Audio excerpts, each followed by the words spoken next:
درود، من مریم هستم و شما به پادکست سبو گوش میکنید.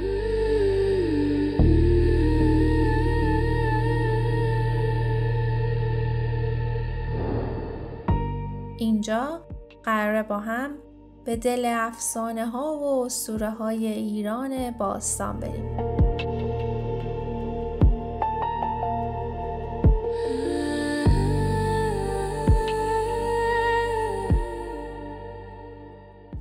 سبوی ما پر از قصه های کهن و ناگفته است. پس آماده باشید که با هم بریم به دنیای پر رمز و راز اسطوره ها. دنیایی که نه تنها تاریخو به نمایش میذاره، بلکه آینه ای از باورها و احساسات مردمان باستانه.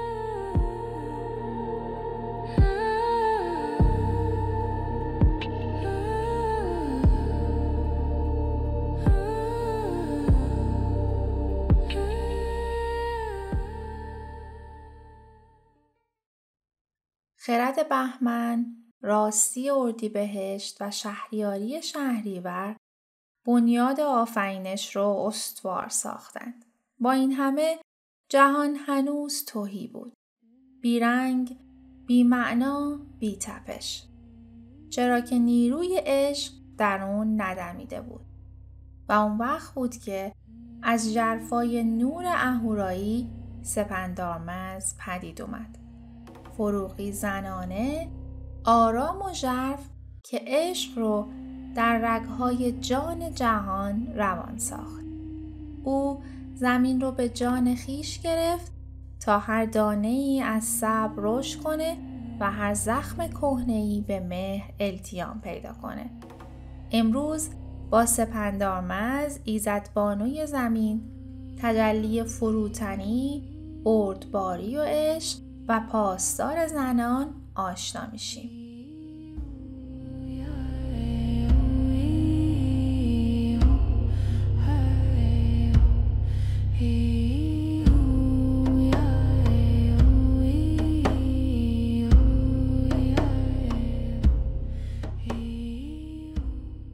نام سپندارمز که امروز در زبان فارسی میشنویم، سفری دراز از دل روزگاران باستان تا اکنون پیموده.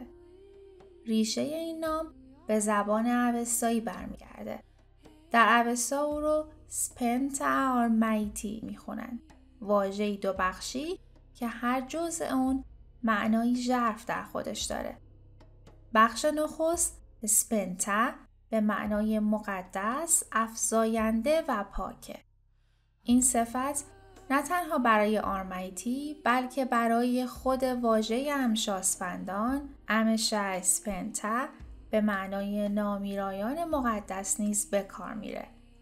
حتی یکی از والاترین صفات اهورامزدا نیز از همین ریشه است. سپنتا مینو یعنی روح افزاینده و پاک که در برابر انگرامینو روح تیره و ویرانگر اهریمن قرار میگیره. بخش دوم این نام آرمایتی هسته اصلی شخصیت اونو تشکیل میده. در زبان اوستایی آرمایتی به معنای فروتنی، بردباری و اخلاصه. بنابراین معنای لغوی اسپنتا آرمایتی میشه فروتنی پاک و مقدس. نامی که به زیبایی جوهره وجودی او رو آشکار میکنه. نیروی الهی که تقدسش در تواضع و قدرتش در صبر و پذیرش.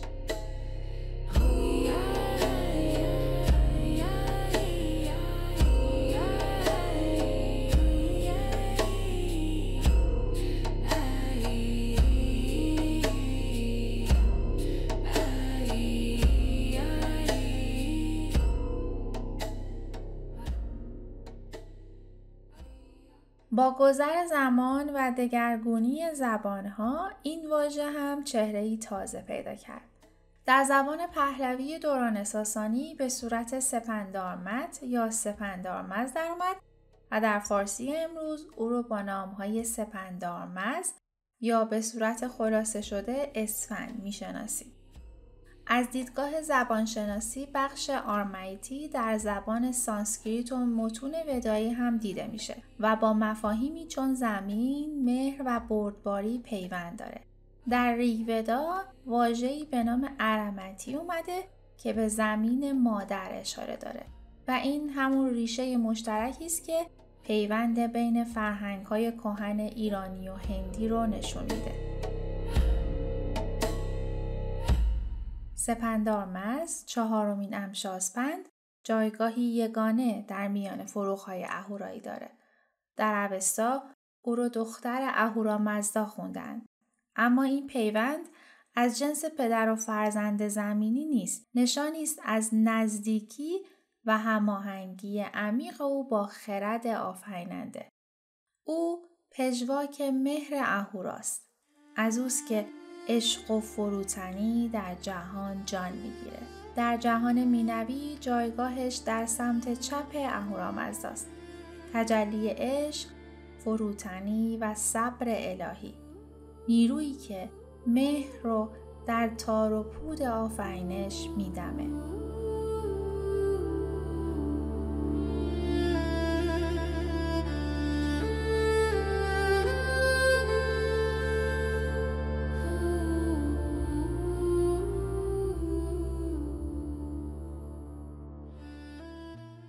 در جهان مادی نگهبان زمین و مسئول باروری و حفظ نشاط اون و پاسدار زنانه.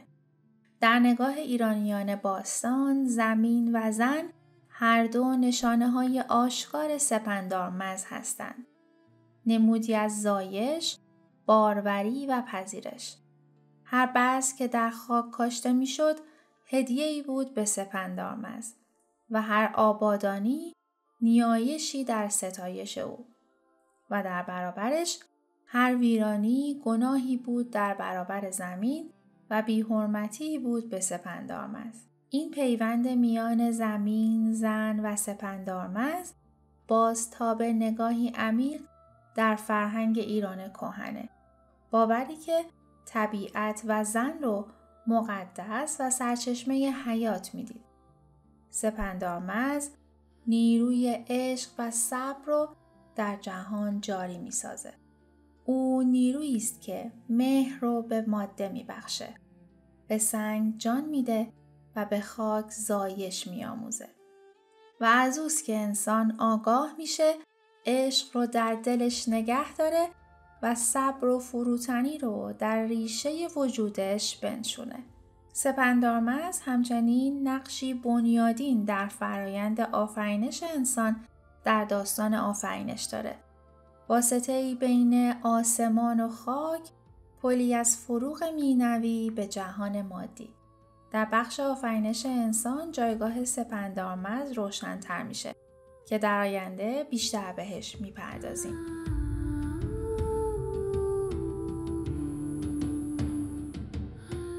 سپندارمز در انجام وظایفش تنها نیست. در کنار او سیار و همراه دیگر از فروغ‌های اهورایی حضور دارند. امشاسپندان، خرداد و امرداد و ایزد زامیاد. در میان آن سه زامیاد که نامش از واژه زم به معنای زمین اومده، نگهبان این جهانی زمینه. ایزدی که استواری کوه‌ها و آرامش خاک در دست اوست. در اپیزودهای آینده با هر سه این یاران سپندارمز بیشتر آشنا خواهیم شد. در آیین کهن هر امشاسپند گلی ویژه داره که یادآور فروغ و گوهره وجودی اوست و گل سپندارمز پلنگ مشکه، گیاهی لطیف و خوشبو که برگهاش بوی خاک باران خورده میده.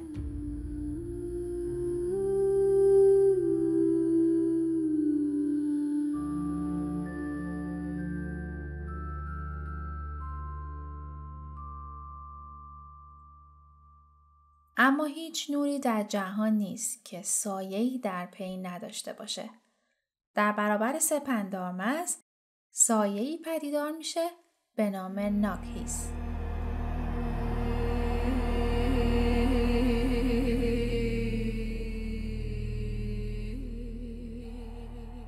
ناکهیستیو در گوش انسان زمزمه میکنه که فروتنی ضعف است، صبر بی ثمره و عشق باری سنگین بر دوش دل. ناکهیس مظهر ناسپاسی، تهمت و نافرمانی است. مردمان رو به قانع نبودن و ناخشنودی تشویق میکنه و در دلها بذر غرور و نارضایتی پخش میکنه. اما پاسخ سپندارمز به او صبر و خاموشی است. نه با خشم بلکه با عشق. زیرا در جهان او فروتنی نشانه قدرت و عشق دروازه آرامش.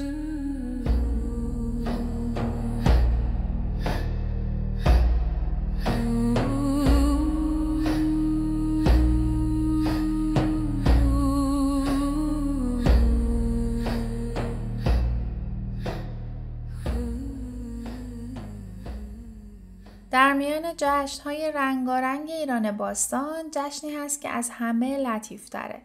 جشنی برای عشق، زن و زمین. روزی که مردم نه تنها عشق میان آدمیان بلکه عشق میان انسان و زمین رو جشن می‌گرفتن.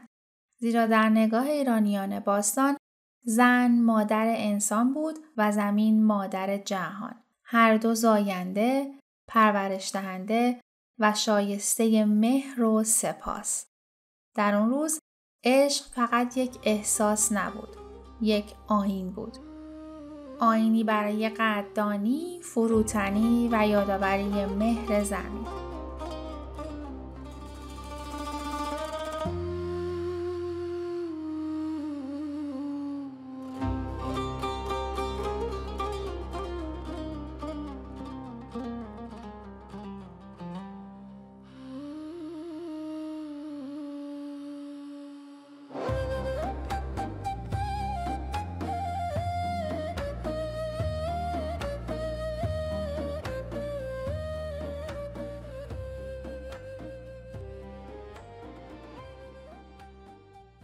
همونطور که قبلا هم اشاره کردیم در آیین کهن ایرانی هر ماه و هر روز سال به نام یکی از امشاسپندان یا مفاهیم مینوی نامگذاری شده.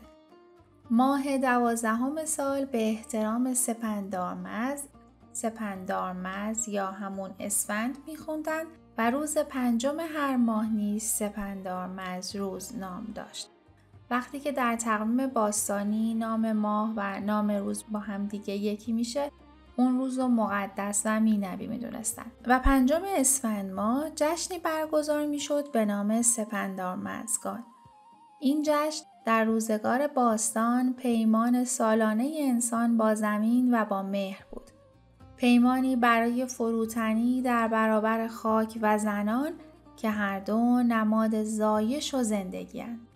برخی از پژوهشگران زمان برگزاری سپندارمزگان رو 29 بهمن ماه دونستند و برخی 5 اسفند ماه و این به خاطر تفاوت شمار روزهای ماه تقویم باستانی با تقویم خیامیه. در تقویم باستانی 6 ماه اول سال 30 روزه بودند و همین باعث این تفاوت 6 روزه برای برگزاری این جشن شد.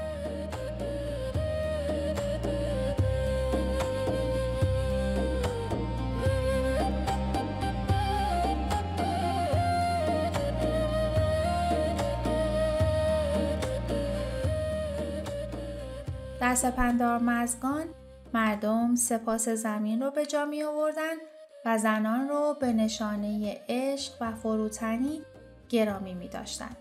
مردان برای زنان خانواده هدیه می آوردن، گل، پارچه یا هر چیزی که نشانی از مهر داشت. در این روز زنان از کار خونه آزاد بودند و مردان همه کارهای اونها رو انجام می دادن. تا فراموش نکنند بار عشق بر دوش چه کسی است. در برخی روایت ها اومده که این روز رو مردگیران هم مینامیدند. روزی که زنان میتونستند آزادانه مرد زندگیشون رو انتخاب کنند. روزی که احترام و اختیار زن به روشنی در آیین کهن آشکار میشد.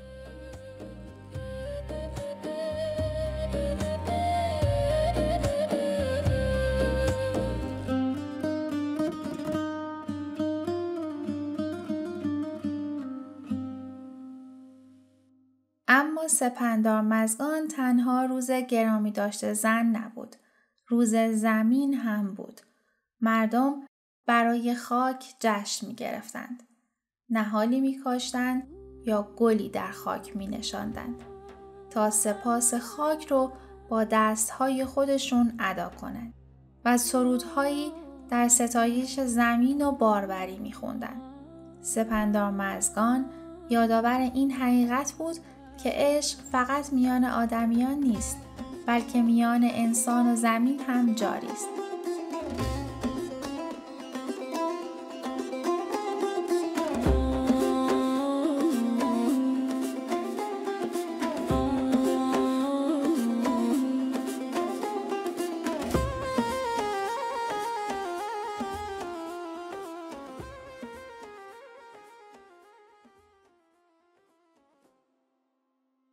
و شاید راز سپندارمز این باشه که هرگاه عاشق شدی، نهال یا گلی کاشتی و لبخند زمین رو شنیدی، یا هر زمان که در میان سختی‌های زندگی صبور و فروتن ماندی، سپندارمز اونجاست، در کنار تو، در دل خاک و در تپش آرام جهان.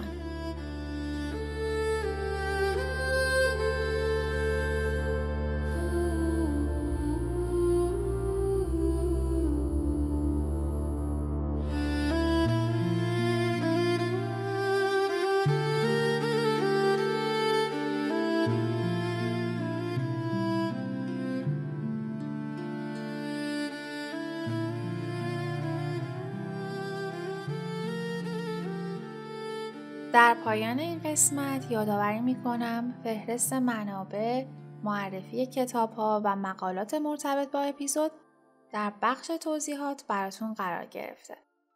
اگه دوست دارید روایت هامون رو به شکل تصویری هم دنبال کنید، به صفحات رسمی پادکست سبو در اینستاگرام و یوتیوب سر بزنید. اونجا میتونید نمودارها، اینفوگرافیک‌ها و تصویرهایی از شخصیت‌ها و داستان‌ها رو ببینید تا روایت‌ها براتون ملموس‌تر و روشن‌تر بشه.